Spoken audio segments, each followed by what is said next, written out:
Bismillahirrahmanirrahim. Assalamualaikum warahmatullahi wabarakatuh. Sebelumnya perkenalkan, nama saya Andri Saputra. Saya dari Prodi Hukum Keluarga kelas C yang insyaallah pada kesempatan kali ini akan menyelesaikan tugas akhir saya dengan mata kuliah Hukum Hadat yang diampu oleh Bapak dosen Kemas Muhammad Gemilang SHIMH. Baiklah, untuk mempersingkat waktu, langsung saja kita masuk ke pertanyaan yang pertama.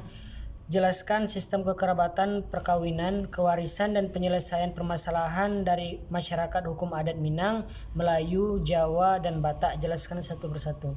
Baiklah, untuk penjelasan yang pertama kita mulai dari sistem kekerabatan yang ada di adat Minangkabau.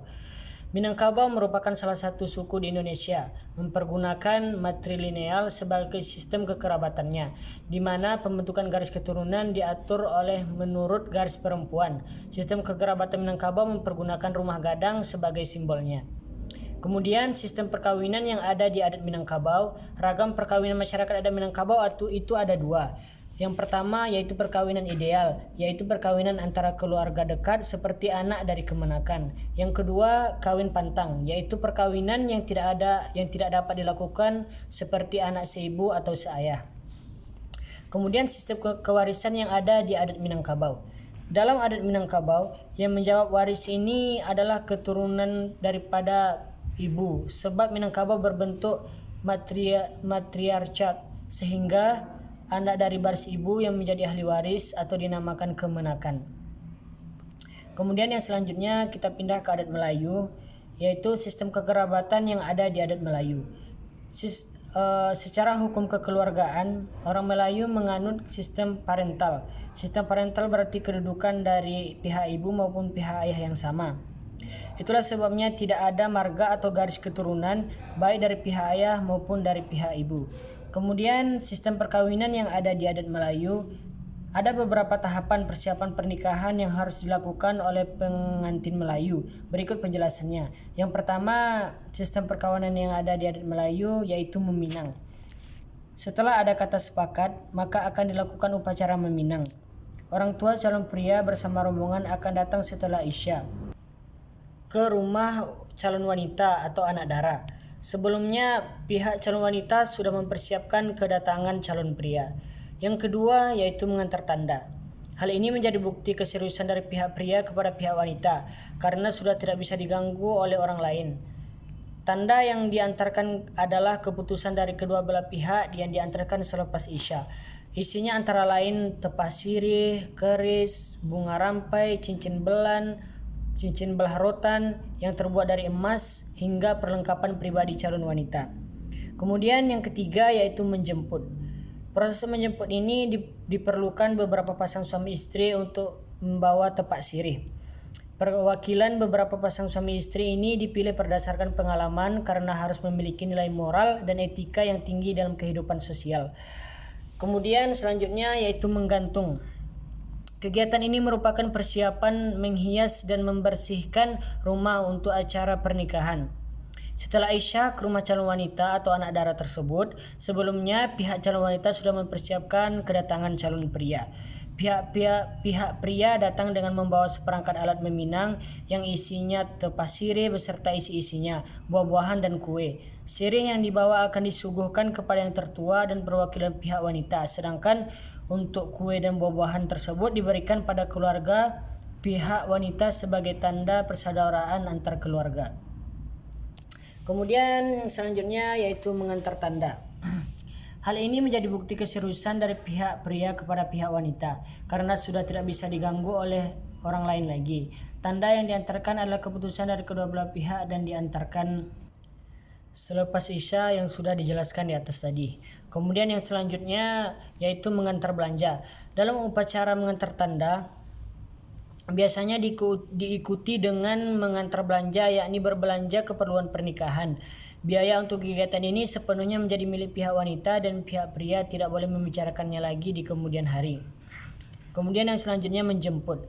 Untuk menjemput diperlukan beberapa pasang suami istri untuk membawa tepak sirih. Perwakilan beberapa pasang suami istri ini dipilih berdasarkan pengalaman karena harus memiliki nilai moral dan etika yang tinggi dalam kehidupan sosial. Kemudian selanjutnya yaitu berendam. Isi dari kegiatan ini adalah menggunting rambut, mencukur dan merapikan rambut dahi, pelipis, alis, tengkuk, bagian tangan dan kaki. Orang yang bertanggung jawab dalam kegiatan ini bernama Mak Andam yang dibantu beberapa perias lainnya. Kemudian yang selanjutnya yaitu berinai. Malam berinai adalah malam sukacita karena berinai dilakukan semalam sebelum hari pernikahan. Malam ini seperti malam perpisahan calon wanita yang besoknya sudah dipinang. Ini akan digambar di kaki dan di telapak tangan dan dilakukan juga oleh Mak Andam. Kemudian yang selanjutnya khotam Quran. Pernikahan Melayu memang syarat akan nilai-nilai Islam. Tamu wanita dan pria berada di tempat terpisah dan sama-sama membaca Quran yang dipimpin oleh guru mengaji calon wanita. Kemudian yang terakhir yaitu akad nikah. Puncak dari semua prosesi ini adalah akad nikah. Akad nikah ini fungsinya sebagai penentu sah atau tidaknya pernikahan menurut Islam.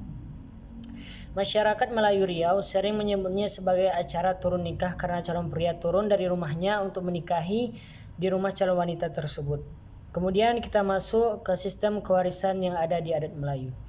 Bagi masyarakat Melayu Riau sendiri, hukum waris Islam menjadi pedoman dalam mengatur pembagian harta warisannya. Hukum waris Islam menjadi hukum waris adat bagi masyarakat Melayu Riau.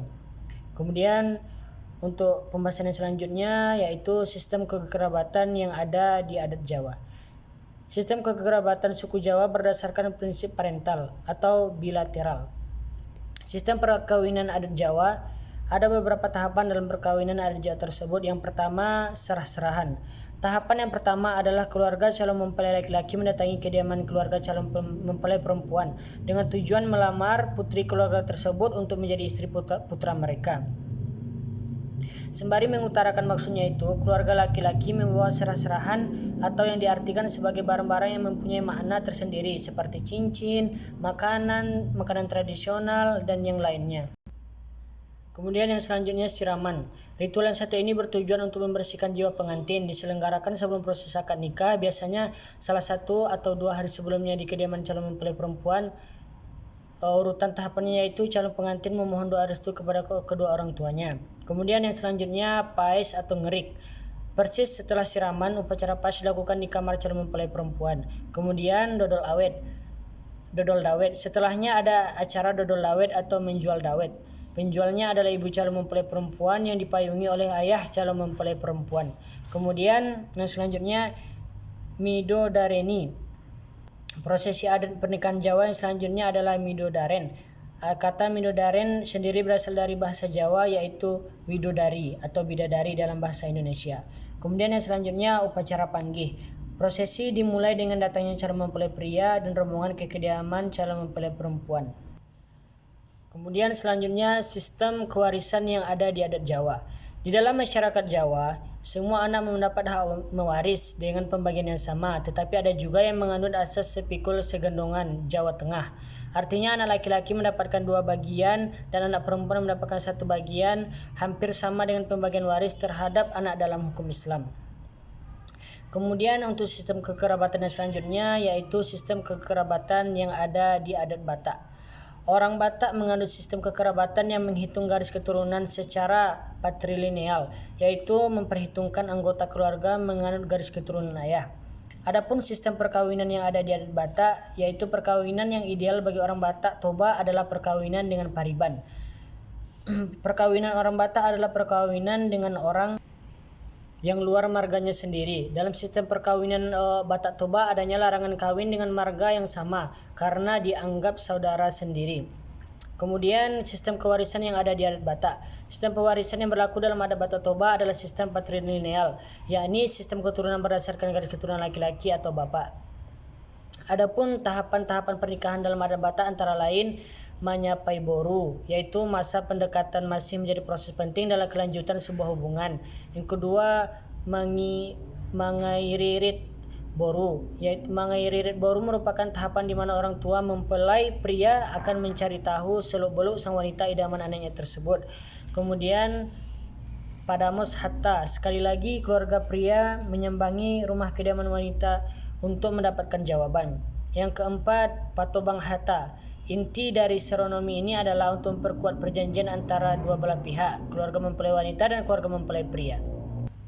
Kemudian kita masuk ke pertanyaan yang kedua, yaitu jelaskan tahapan-tahapan yang harus dilalui dalam pelaksanaan perkawinan dari masyarakat adat Minang, Melayu, Jawa, dan Batak, beserta filosofi dari tahapan-tahapan tersebut. Jelaskan satu persatu. Baiklah, kita mulai dari yang pertama. Tahapan perkawinan yang ada di adat Minang. Yang pertama itu maresek. Maresek adalah tahapan pertama yang dilakukan dalam pernikahan adat Minang. Pihak keluarga perempuan akan mendatangi pihak keluarga laki-laki. Yang kedua, meminang dan batimbang tando. Dilakukan oleh pihak keluarga perempuan untuk meminang calon laki-laki. Apabila diterima, mereka akan melakukan batimbang tando atau bertukar simbol sebagai pengikat perjanjian. Seterusnya babako babaki diadakan beberapa hari sebelum acara nikah berlangsung. Bako berarti pihak keluarga dari pihak calon mempelai perempuan, dan pihak keluarga ingin menunjukkan kasih sayangnya dengan ikut memikul biaya sesuai kemampuannya. Kemudian malam bainai dilakukan pada malam sebelum akad nikah. Bainai menjadi ritual untuk melekatkan hasil tumbukan daun pacar merah atau daun inai di kuku calon pengantin. Tradisi ini memiliki makna sebagai ungkapan kasih sayang dan doa restu para sesepuh keluarga mempelai perempuan. Kemudian tahapan pernikahan yang ada di adat Melayu. Yang pertama itu merisik. Sebelum adanya suatu perkawinan, perlu dilakukan penyelidikan terhadap calon mempelai perempuan dari pihak keluarga calon mempelai laki-laki. Yang kedua, merasi. Merasi merupakan kegiatan meramala keserasian antara pasangan yang akan dijodohkan. Yang ketiga, meminang. Apabila hasil merisi menunjukkan hasil yang baik sehingga sang gadis layak untuk dijadikan sebagai seorang menantu. Yang keempat, mengantar tanda. Setelah peminang telah disetujui oleh perempuan, tahap selanjutnya yaitu mengantar tanda. Kemudian mengajak dan menjemput. Diadakannya musyawarah antara keluarga. Kemudian kegiatan mengajak dan menjemput dilakukan untuk melaksanakan kegiatan dalam majelis nikah atau kawin. Kemudian yang selanjutnya tahapan nikah yang ada di adat Batak. Yang pertama, mangiririt. Mangiririt merupakan tahapan persiapan pernikahan yang meliputi memilih gadis yang akan dijadikan istri berdasarkan kriteria pria atau keluarganya. Kemudian marhata sinamot. Marhata sinamot merupakan kegiatan yang membicarakan berapa jumlah sinamot dari pihak pria, hewan apa yang akan disembelih, berapa banyak ulos, berapa banyak undangan yang akan disebarkan, dan di mana dilaksanakannya upacara pernikahan tersebut. Kemudian pundun saud. Dalam prosesi ini, pihak kerabat pria akan mengantarkan ternak yang sudah disembelih untuk diterima oleh pihak parboru, dan setelah makan bersama dilanjutkan dengan pembagian jambar juhud atau daging sebagai anggota kerabat. Kemudian martumpul. Martumpul bagi orang Batak disebut juga sebagai acara pertunangan. Tetapi secara harfiah martumpul merupakan acara kedua pengantin di hadapan pengurus jemaat gereja diikat dalam janji untuk melangsungkan pernikahan. Kemudian yang terakhir, tahapan pernikahan yang ada di adat Jawa. Yang pertama yaitu prosesi pasang tarup, blek tepe, dan tuwuhan. Blek tepe yang terbuat dari anyaman daun kelapa ini akan dipasangkan dengan tuwuhan. Kemudian yang kedua, sungkeman. Sungkeman mungkin jadi hal yang sudah sering kamu dengar karena prosesi ini bukan hanya ada di prosesi pernikahan saja. Kemudian yang ketiga, siraman. Ritual siraman ini akan dilakukan oleh kedua orang tua, dilanjutkan dengan kerabat dekat seperti kakek nenek, pakde, bude, dan orang yang dituakan. Kemudian untuk jawaban yang nomor 3 atau yang terakhir, yaitu jurnal dengan judul Pernikahan Masyarakat Batak Toba di Kota Kediri pada tahun 1990 sampai 2000. Yang ditulis oleh Ruth Oktaviani Napitulu dan Agus Trilaksana, penerbit Avatara Jurnal Pendidikan dan Sejarah, volume 11 nomor 1 tahun 2021. Berdasarkan penelitian yang telah dilakukan, diperoleh dari sumber khususnya hasil wawancara langsung di Toba di Kota Kediri 1990 sampai 2000. Terus ada beberapa rangkaian atau tahapan. Tahapan tersebut meliputi marhori, dinging atau penjajakan rencana pernikahan. Patua harta atau melamar atau meminang wanita. Kemudian yang selanjutnya masyarakat adat Melayu. Tahapan perwakilan masyarakat adat Melayu yang asli dan tahapan perwakilan masyarakat Melayu yang sekarang. Faktor-faktor yang menyebabkan perubahan, unsur-unsur perubahan yang terjadi serta dampak dari perubahan perkawinan masyarakat Melayu terhadap masyarakat Melayu. Untuk memperoleh data-data yang diperlukan, maka peneliti menggunakan metode penelitian deskriptif kualitatif dengan pendekatan penelitian lapangan. Teknik analisa data yang digunakan adalah analisa data kualitatif dengan mengumpulkan data dari studi pustaka. Menyusun hal dan menyimpulkan hasil penelitian. Dari hasil penelitian yang dilakukan dan informasi yang diberikan oleh informasi diketahuilah bahwa banyak perubahan yang terjadi antara tahapan perkawinan masyarakat Melayu yang asli dengan tahapan perkawinan masyarakat Melayu yang sekarang. Pada perkawinan masyarakat Melayu yang dahulu dalam pemilihan jodoh yang disebut masyarakat Melayu merisik atau penghulu telangkai tidak lepas dari peran orang tua.